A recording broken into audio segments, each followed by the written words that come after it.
This is Freedom Global News. Good evening and welcome to another edition of Freedom Express on Freedom X-Ray. And today the program will focus on the strange tomato disease that ravaged tomato farms in northern Nigeria. And tonight we shall be having a discussion with Professor Salihu from the Faculty of Agriculture at the Bayero University, who will shed light on this. And now the news. American Teaching Hospital chapter of the Association of Resident Doctors has urged the management of the hospital to, as a matter of urgency, implement the adjusted entry level of Conhes 9 for house officers, as well as pay them accrued arrears within 21 days. In a press statement jointly signed by the association's president and secretary general, Dr. Ado I. Ahmed and Dr. Abdullahi Umar, the doctors said they are left with no option than to proceed on another strike. It further urged the management of AKTH to desist from casualizing its members, noting that all doctors should be employed on permanent and pensionable basis. Kano State Police Command has paraded a suspected suicide bomber, Khadija Ibrahim, before Governor Abdullahi Umar Ganduje. The State Police Commissioner said the suspected bomber, a mother of 3, was kidnapped and drugged from Maiduguri and instructed to proceed to Kantum Quarry in Kano to carry out God's mission. The suspected suicide bomber narrated that while on transit, the kidnappers stripped her of her clothes and strapped explosive devices on her. However, on arrival in Kano, she escaped from the car before security agencies rescued her around 11 p.m. and was taken to one of the police stations in the state.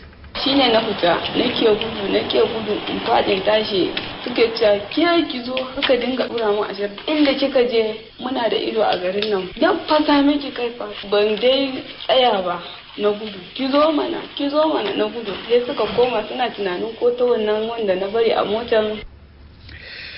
Kano State Police Commissioner Abati Megaridiko explained more on the kidnapped woman.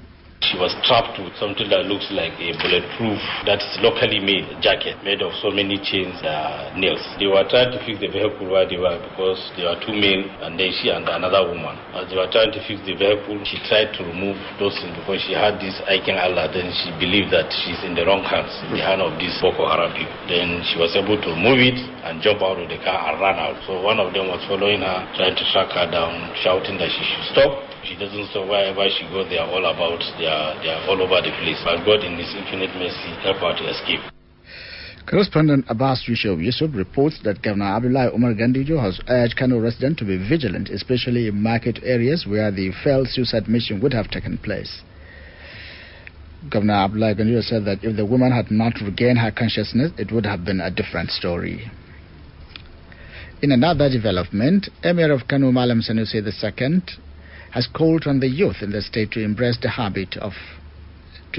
reading culture. The Emir made the remarks during the launching of a book titled Saura Mazanjia, authored by Haji Abulkisu Sharima Abdul Qadir, held today at his palace. He commended the author of the book for foresight and initiative by writing the book.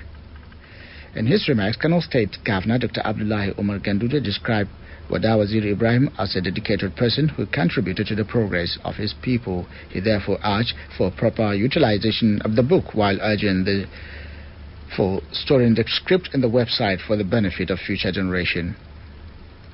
While commenting at the event, the chief launcher, Durbin Kanu Alhaji Hassan Muhammad Koguna, lamented that Wada Waziri Ibrahim is a fearless, frank and freedom fighter who spent his entire life to the service of humanity.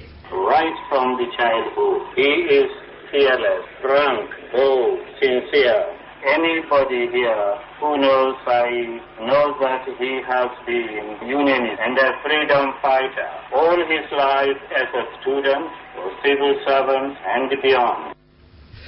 The Abyss Palace correspondent Muhammad Harisuk of Nasara reports that over 5 million naira was realized, with the highest donation of 2 million naira each from both Alhaji Hassan Muhammad Koguna and Alhaji Tajo Muhammad Antata. On the foreign scene, Afghanistan's spy agency has confirmed that Taliban leader Mullah Akhtar Mansour has been killed after the U.S. targeted him in a drone attack. The drone targeted his vehicle in a remote area of southwest Pakistan near the Afghan border on Saturday. U.S. Secretary of State John Kerry said Mansour had posed a continuing imminent threat to the U.S. personnel. Mansour assumed leadership in July 2015, replacing Taliban founder and spiritual head Mullah Muhammad Umar. The Afghan National Security Directorate said on Sunday, which is today, that Mansour had been killed in Dalbandi area of Baluchistan province, the first official confirmation of the killing of the Taliban leader. Afghan Chief Executive Abdullah and Defense Ministry spokesman Dolet Wazir also said that Mansour had been killed. And now we're going to engage Professor on this strange tomato disease. Professor, you're welcome. Yeah, thank you very much. Professor Sani Yusuf Ringem, we would like to know from your wealth of experience and knowledge, what do you think is responsible for this ravaging disease that attack tomato farms? Thank you very much. You see, I would want people to get to understand the fact that when you say disease, it's different from what you have when an insect attack a crop. This issue of tuta that has been talked about, and many other insects, pests that are there feeding on crops or tomato itself as a crop, damage the crop by feeding on its parts, its leaves, and as well as its fruits. So with that, you end up having a low quality product or yield from what one would get after being attacked by such pest organisms. So this tutor that has been talked about, it is not the adult that carry out the damage, but rather the larval forms that feed on the stem parts, that feed on the leaves, that feed also on the fruit. So in the end, it's like you set fire on a tomato field. So it's not like disease. But of course, when you have an injury being on the part, on any part of the crop, there is that likelihood of some of disease organisms around in the air to get in and cause one thing or the other. But in this case, what we're talking about is damage that is caused by a larva of tuta and many other insect pests that are around feeding on tomato. Now that we know what causes this damage, how do we prevent recurrence? Well, when you talk of pest problem, rather, how do we contain the situation? That is what I'm on to now. You see, when you talk of pest problems as well as disease, it's not something that you would wake up one morning and say that you clear everything and you will not see anything any longer again. These are organisms. As we are living, they are also living. So they are there, outside there, and one would not say that. You wake up one morning and say that they don't cease to exist. So they are there. They will continue to exist. The only thing that is done is to work on them and to reduce their number to the level that the damage they would be able to cause on the crops would be far insignificant. That is what is being done. But you cannot say that you would wake up one morning and found that you have wiped them altogether on the face of the earth. Are you saying that all along they've been around? Not only tuta, you have so many other pest organisms around. So it's one of them. Apart from tuta, you have so many others around that are doing this damage. So tuta is only adding to what we were having before. But Prof, what do you think is responsible for their massive resurgence this time around, that to a level that cannot be controlled at the moment? It's not a resurgence, because this is a problem that was reported last year. This issue of tuta was reported last year, and we are having it this year again. So it's like just 2 years now that we're having it.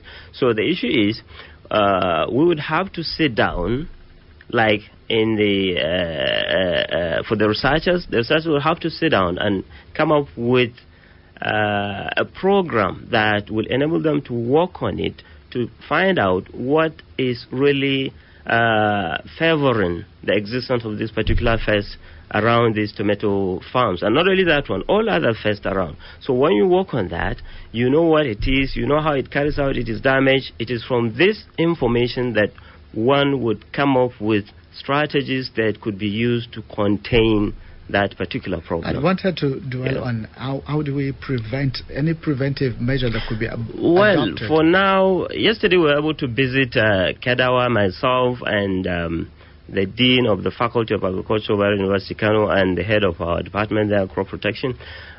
We discussed extensively with the farmers. And what we found out was that, when I said strategies, it's not only one. You have so many strategies. So we found out that those that have planted the crop, I mean tomato in particular, those that have planted it earlier, much earlier, those that are doing it, as they call it, early planting, their crop has escaped the damage. Why? Because the pest was not around there. This is what I'm telling you. You have to study the biology and the ecology of the area. You're talking of living organism. It's just like, let me give you an example of mosquito. There are times of the year that you cannot find it around, and there are times of the year that it is everywhere. So it's just like that. It's only that the environment becomes conducive or not conducive for such organism. So that those people that planted it earlier, that is during the harmattan, so to say, they were able to harvest their crop with lesser of the pest damage. So what we're now suggesting is that farmers can, for now, take the advice of planting very early in the season so that they will be able to harvest their crop with lesser infestation from tutor and all other pests around. And also, we have noticed, or we saw one pesticide, because so many of them have said that they have used different types of pesticide, but it has not worked for them. And that brings us to this issue of South African firm has come up with a pesticide, a claim that a pesticide can completely wipe away the lever. You have, pesticide is a household name. You have different types of pesticide. Is it a chemical pesticide? Is it an organic pesticide? Is it a biological means of controlling this pest, or what? So what I'm saying is that whatever method or whatever pesticide that has been developed by South Africa or wherever, it has to first of all be tried. And if it has been found out that it works for our environment, fine and good, we use it. But not just that we bring it in and say that let's work on it and see result, but rather it has to be tested first. What we're lacking is this testing capacity to be able to know whether what we're working with is something that would really produce the result for us or not.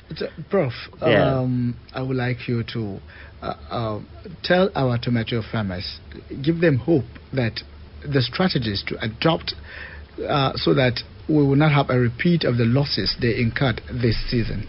Well, you see, as I said earlier, there are so many strategies that have been used in managing pest organisms. That is why we say managing them, not controlling them as a whole.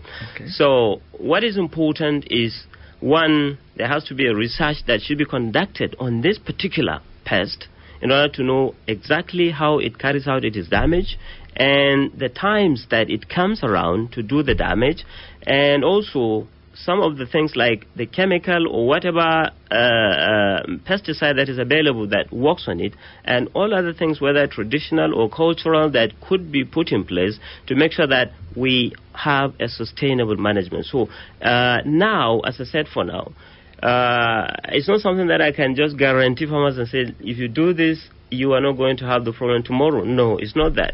It has to be worked on, as I said. So for now, we have a team, and we're going to start working immediately this season. And we're going to do our work along with the farmers. And when we do this work, we do hope to come up with so many information that could be worked on, which we're sure in future would come up with solutions that could be regarded as sustainable in the production of tomato. I'm sure one of the strategies will include coming up with a seed that will resist pests. Anything. This is just one of the strategies. Talk of seed. The planting material. Is it a proven planting material? Like what the farmers told us there is that they don't even know the type of seeds they're using it, because they just buy it from open market. So this is one of the problems. So if farmers can have a planting material that is proven, that is resistant, at least you start from there. And by the time you have less quality seed, Everything has been defeated right from that point. We have run out of time, Professor. Thank you very much. We are very grateful. Thank you very much.